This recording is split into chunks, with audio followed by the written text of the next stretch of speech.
How's it going, guys? I just wanted to make another video here real quick explaining some tactics and things that you can do to win team fights. I feel like a lot of people, this is your first extraction shooter, but you need to know what you're doing and you need to kind of have the right plays in your head to be prepared for what's coming. Let's get right into it. What's happening here is my teammate heard somebody a little bit to the right. He starts to tell me what's going on. First thing he does is immediately tells me where the enemies are. This is a really small thing, but just saying right or left side when he knows we're both looking in the same direction will make or break a fight. My buddy takes the first shot, so now I know I need to engage. Since he has a Pharaoh, I know I need to drop down and start pressing fire when they try to push back on him because they're not going to be expecting me. If I had a better angle there, I would have been able to get more effective rounds down range rather than getting tore up like that, but I was able to hold and continue aggression while my teammate was reloading, and now he's about to come out and continue what I just started, so we have a continuous wave of attack going. Gotta prioritize health over shields. This is a huge thing. I see a lot of people messing up all the time. Yes, I know shields come out quicker, but that is a damage reduction.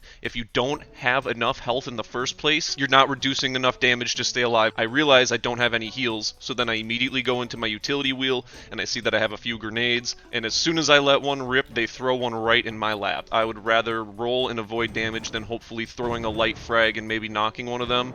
I would rather stay alive. I don't have a clear sight on them, but I know they're over there, so I'm throwing more utility. They were doing the exact same thing, trying to toss utility back and forth. In my opinion, if both sides know what they're doing on a team fight, this is kind of how it should start. You should try to soften each other up with your throwables and then try to finish off the fight. You just saw that they were throwing grenade after grenade after grenade. We know that we landed at least a couple hits on him. He's going to press the issue.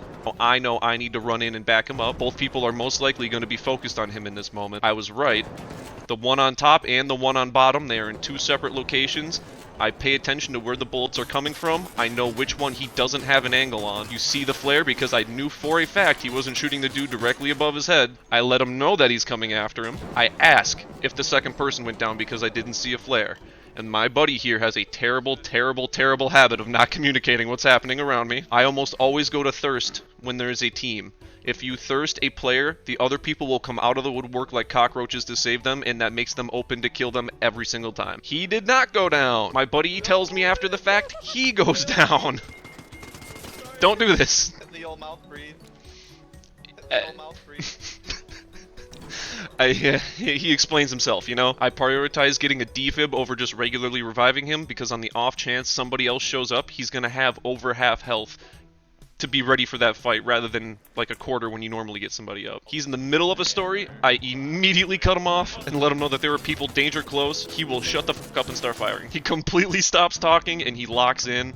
It's kind of how you got to play this game sometimes. I immediately reposition myself because I couldn't find that second player. I make sure the first one cannot fire at me while I look for the second one, and it sounds like my teammate found him. Yes, he did. I let him know where the other guy is, then we can both reposition and get in a good area. This is where I make a critical error when it comes to pacing. I should have thirsted this guy. I like to give mercy on people. My teammate does not for good reason. When you have somebody down, just don't show mercy. Just finish the fight. You've already started it. You can't go back. There's no point. And they're going to explain with bullets exactly why.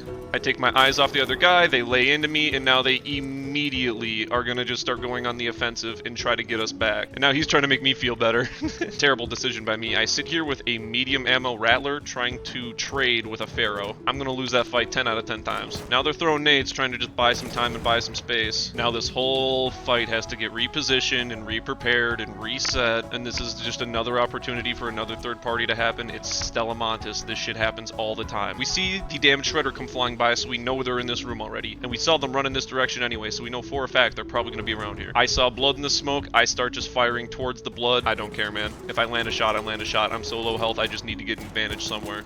I land a couple rounds. I get nailed. Now I'm one shot. Buddy knows that I'm one shot, so he has to be the one to push it. He just gets out there while I'm reloading to continually keep the aggression. You'll notice that is a huge thing we keep doing. We will just trade back and forth in duos. If one pushes and gets hit, they'll back off to heal up or support, and the other one will run in. The other team is never ready for it. They are never ready for it. And the other one dies to arc because they just weren't ready for the constant aggression. We got them with their pants down. It happens time and time again. The more advantages you can stack in a fight like that with your pace, the better. This one, rather than being duos, this one is going to be a trio fight. So as soon as we hear that he's taking a shot on somebody, we start to push. Obviously, when he says cracked, they have no shields, they have no more damage reduction. They are very, very vulnerable to going down at that point, regardless of what you're using as a weapon. He doesn't know, he's not pushing, and neither is my other teammate, so I make the decision to go through. I don't care, we're all full health. We have to keep the aggression on. We can't let them start to squeak away and get into a good spot to hide. He didn't know to go up or down. I just picked one. It doesn't matter at that point. If I went down, he would have gone up and we would have found somebody and we would have connected. It would have worked out either way. Crack shields and get him down, which means it's now a 3v2. We're gonna win this fight. So now I have to keep up the pace and I have to keep up the aggression. Now that it's 3v2, we just have to push and get those two people down and out of the way. They cannot continue to be an issue. My buddy throws a nade that lets me know that I'm not gonna get hurt by the giant flashing red light, number one. Number two, I can be aggressive and bait people into this room because they don't see the flashing red light if they're dumb. It happens all the time. You would not fucking believe how many times I get people killed this way.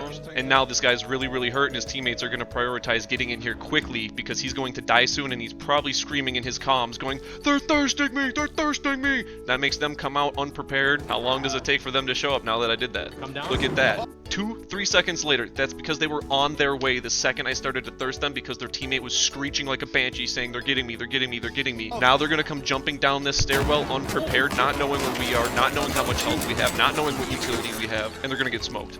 And my teammates are just gonna clean up because they are in a better position. I am purposely being the bait at this point because I know I have a good spot to back up behind me in the stairwell, and they're gonna just have to fight my teammates, so I act as bait so they can get good shots off on them.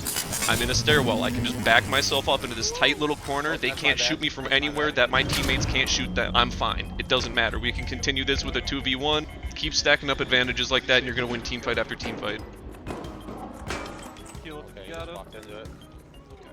So we heard team comms happening up above us, and we have heard fire, like gunshots, from up above us, but we can't pick exactly which floor they're on, so we don't know where we're going exactly. That is why we're crouching. When you don't know where they are, they can potentially get the jump on you. It is good to try to lay low and be careful. When you know where they are exactly, it's time to rush in and get their ass, because they're going to hear your footsteps coming. So now, both of my teammates have their sound turned all the way up. They're just listening for gunfire. They can tell exactly that it's happening above them, so now we start to pick up the pace a little bit. Trying not to stampede if we can avoid it, but they're listening to gunfire. They're not really going to hear footsteps if they're constantly firing their guns, unless they have their shit turned up really, really loud, which we do sometimes if we have a ton of goop on us, but like, it's pretty rare. I've repositioned myself so that we're all not bunched up together. That is just gotta be careful. You don't want to die to one showstopper or something. I look outside, make sure that there's nobody third-partying or looking in the window. My teammate says he's going in. He's being the primary push. Me and my other teammate are going to be backup, and how we normally team fight is there's one person going in, then there's going to be another person as follow-up, and then the person in the back is going to be support/communications. And we do this all on the fly. It's just who happens to be where and when and what you're comfortable with. I noticed my other teammate is rushing in immediately, and I'm still walking around, so I'm going to make the point to be the third person going in. My other buddy has already initiated, and now the other one is going in to help clean up. I keep an eye on the left because both of them are pushing right. And look at that. They kill one guy to the right, and now there's one guy to the left. I miss horribly because I thought I had the Beretta out, and now they double push that one guy. Bam. So a lot of these team fights in this game, they can really be boiled down to just your pace. Do you use your utility? Are you communicating with your teammates effectively? And do you have good positioning? And are you all working together? That cohesive teamwork will make or break you every single time. Team fights in this game can get really messy. Sometimes you just lose. Sometimes you can't just win them all, and that's okay. That's kind of the name of the game with extraction shooters. You gotta be okay with losing all of your stuff. It's just the way it is. With this game too, getting in with a free kit doesn't even feel bad, so don't be mad when you lose your stuff. And just keep getting better at it.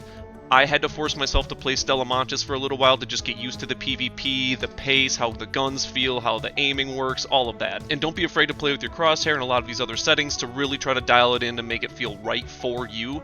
And not everybody's settings will work for you, so try to dial it into what makes sense in your head. I hope this video helped you out a little bit. It was a lot of fun to make. I haven't really made a lot of tutorial things before, so if you'd like to see more stuff like this, please leave a like and subscribe. It really makes a difference. And if you'd like to see anything else similar like this, please let me know. Thanks guys, catch you in the next one.